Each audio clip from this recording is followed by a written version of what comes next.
Hi everyone, it's Sandy, and today I'm filming my April wrap-up, so I'll be talking about all the books that I read in the month of April. I only managed to read 4 books, which is alright because April was a really hectic month, but the first book that I finished in the month of April is Girls of Paper and Fire by Natasha Ngan. I actually listened to this book as an audiobook. This is a YA fantasy book, and before I go into the synopsis, I do want to give trigger warnings for sexual assault and sexual violence. In this world, society is divided into 3 castes. The highest caste is called the Moon caste, and they're fully demon. The Steel caste is the in-between, so they're half demon and half human. And then we have the Paper caste, which is the lowest class, and they're fully human. So this book follows our main character, Lei, and she is part of the Paper caste. And every year, the Demon Kings select 8 girls from the Paper caste. They are known as the Paper Girls. These girls are selected to serve the king, and they are essentially the king's concubines. Lei gets selected as one of these girls. However, when Lei arrives to the court, she meets another paper girl named Ren, and she begins to fall for Ren. So in this book, there is a female-female relationship. The world in this book is inspired by the author's experiences growing up in Malaysia, and I really liked the world building in here.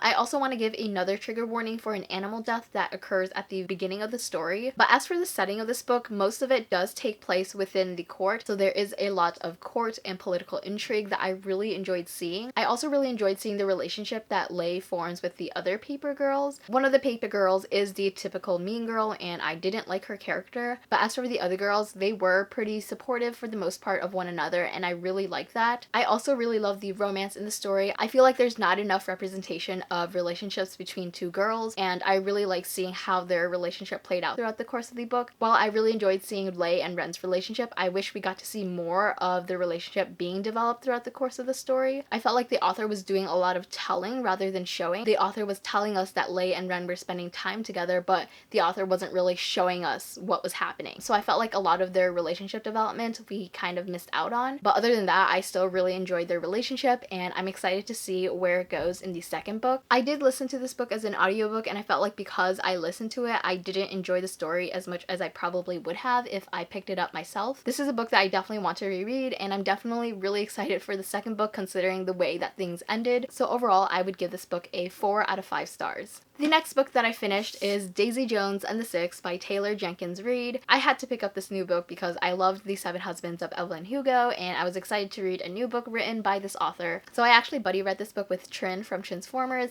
and this is a story that is told in like an oral history / interview format, and it details the story of how this popular 1970s rock band came to be and what led to their infamous split in 1979. I also want to give a trigger warning for substance abuse and abortion. I really enjoyed this story, but I didn't love it as much as some other people do. I did like the format of the story. It was really easy to read, but I felt like it did take me a while to get into. In the band Daisy Jones and the Six, there are 7 characters already, and then you get to see the point of views from side characters as well, such as the lead singer's wife, the manager, the producer, all these different people that have a role in the music industry. You get to hear their voices and perspective of this time period when the band was really popular. I really love the female characters in this book, especially Camila and Karen. I think all the female characters had pretty distinct voices. However, with some of the other male characters, such as Warren, Pete, sometimes Graham, and even Rod and Teddy, I'd forget who they were, what their role was, so that kind of made it harder for me to get into the story. But I do think the author does an amazing job following these different narratives and piecing together a whole story. The story is told in an interview format, but you don't get to hear from the interviewer. You don't get to hear the questions that the interviewer is asking. As a reader, you just get to hear the responses of all these different people within the band and the people that are involved with the band. And since we are following a band, I really loved seeing the songwriting process between Daisy and Billy, who are the 2 lead singers. The songs that are written are just so beautiful, and even though they're like written on the page,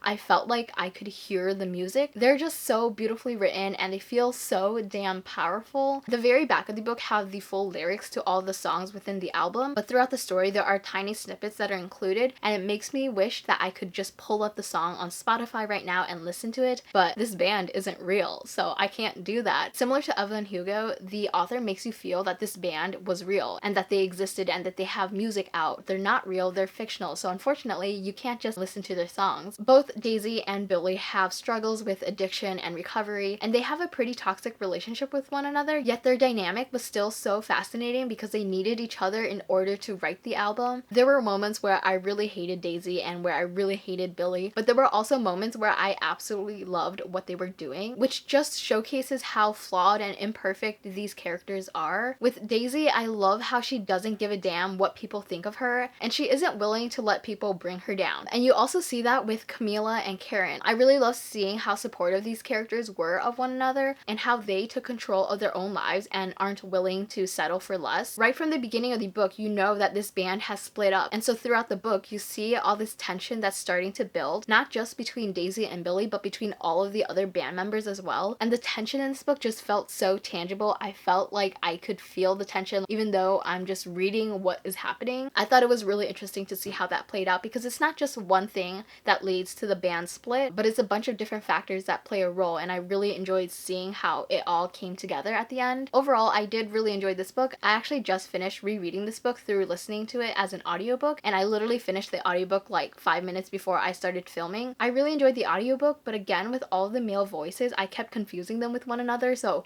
often I wouldn't know which male character is speaking, and so that was kind of irritating at times. But it was still a good audiobook, and I liked how there was a different narrator for each character. Also, in case you didn't know, this book is optioned to become a miniseries on Amazon, so it's going to be like 13 episodes, and it's produced by Reese Witherspoon, and they are going to be making the actual music that's written in this book, and I'm so excited for it. I can't wait to see this story being adapted because I think it would be so amazing. So overall, I would also give this book a 4 out of 5 stars. The next book that I finished is A Princess in Theory by Alyssa Cole. This is an adult romance and it follows 2 point of views. First, we have Naledi Smith. She is a grad student studying epidemiology. She's a black main character. She grew up in foster care and she's also juggling multiple jobs. At the very beginning of the story, she is receiving a bunch of emails that are supposedly from this prince in Africa, and the emails are basically asking for her to send a lot of her personal information, such as her social security number, license number, etc. Naledi believes that someone is trying to scam her, so every time she receives an email, she just deletes them. But these emails are real, and so we have the second main character whose name is Thabiso, and he is an African prince. And so Thabiso and Naledi are supposedly betrothed to one another, and so Thabiso is trying to contact her. Naledi lives in New York, and Thabiso happens to be going to New York for some sort of conference or meetings or whatever. And so he attempts to find Naledi, and he does, but Naledi accidentally mistakes him for a new co-worker, and so the story goes from there. I did like the romance between Naledi and Thabiso, but I just didn't like the fact that Thabiso was lying about who he was, so the beginning stages of the relationship was pretty much built on lies. However, I did really like both of these characters individually, especially Naledi. I really like that the author tackles issues of not only being a female grad student in a STEM field,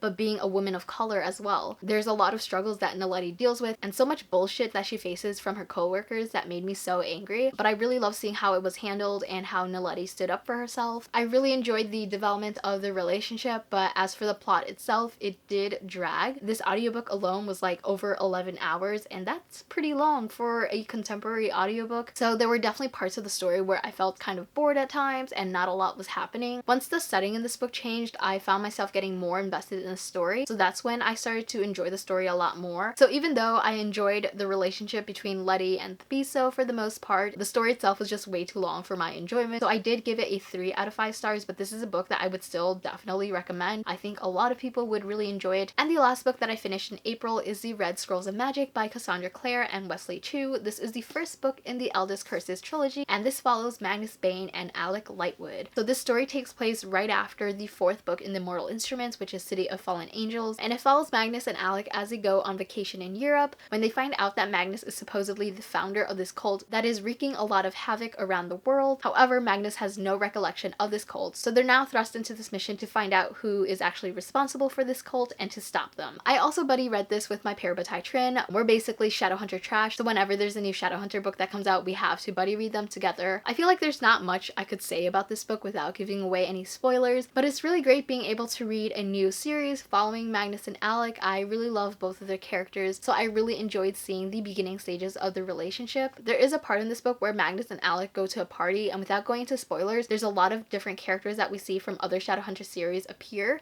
and it just felt very surreal. I really enjoyed seeing all these characters, but at the same time, it kind of felt like it was fan fiction where, you know, the author is trying to throw in all these characters that we love into this one scene in the book. And so while I loved it, it also just felt kind of weird because there are so many different characters that you see within this small chunk of the book. And so because of that, if you have not read any of the other Shadowhunter books, you would definitely not appreciate this book as much because you wouldn't know who all these different characters are, and you'd probably think that the whole scene was dragged bragging, but as someone who loves the Shadowhunter Chronicles and loves a lot of the characters that we get to see throughout the course of this book, I really enjoyed seeing all those characters. Also, it was kind of weird reading this book because this book takes place in the past. There's the whole Dark Artifices series that's out, the whole Mortal Instruments is completed, so this book takes place way before the Dark Artifices. So this book kind of throws you back in the past, and I felt like it was kind of weird being in this time period again. I actually went into this book thinking that it took place after the Mortal Instruments, so I was confused at first when there were references made to other characters being something that they weren't. I also really love that we got to see more of Helen Blackthorn and Aline Penhallow, seeing how they meet